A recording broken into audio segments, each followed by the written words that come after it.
Hi, welcome to my video. In this video, we'll talk about an adjective in English grammar.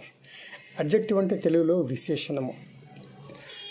ఒక noun లేదా ప్రొనౌన్కి సంబంధించిన quality, quantity, నంబర్ని తెలపడానికి మనం adjective ఉపయోగిస్తాం.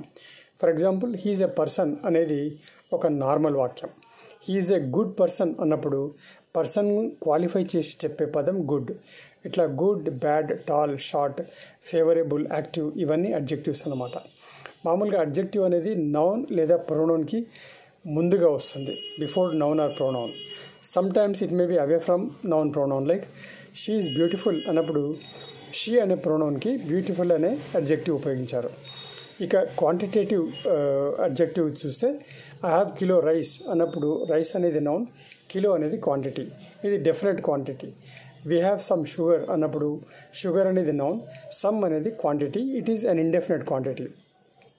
అట్లాగే number, they have given 1000 rupees అన్నప్పుడు రూపీస్ అనేది నౌన్, 1000 అనేది ఒక నంబర్, న్యూమెరికల్ అడ్జెక్టివ్ అనమాట.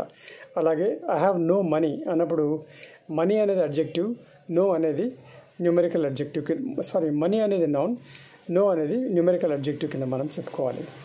ఇక పొసెసివ్ అడ్జెక్టివ్స్ ఉంటాయి. This is my house, that is your decision అన్నప్పుడు my, our, your, his, her, its, their అనేవి ఒక నౌన్ ముందర వాడితే అది పొసెసివ్ అడ్జెక్ట్ కిందకు మనం అర్థం చేసుకోవాలి. సో అట్లాగే కొన్ని ఇంటరాగేటివ్ అడ్జెక్టివ్స్ కూడా ఉంటాయి. For example, whose is this house అన్నప్పుడు హూజ్ అన్నప్పుడు ఎవరిది, this is my house, my అనే ఆన్సర్ వస్తుంది. మై అనేది పొసెసివ్ అడ్జెక్టివ్. దేర్ఫోర్ హూజ్ అనేది కూడా ఇంటరాగేటివ్ అడ్జెక్టివ్ కింద మనం తీసుకుంటాం. ఈ విధంగా this is a very brief note about adjective. Thank you very much for watching this video. Take care. Bye.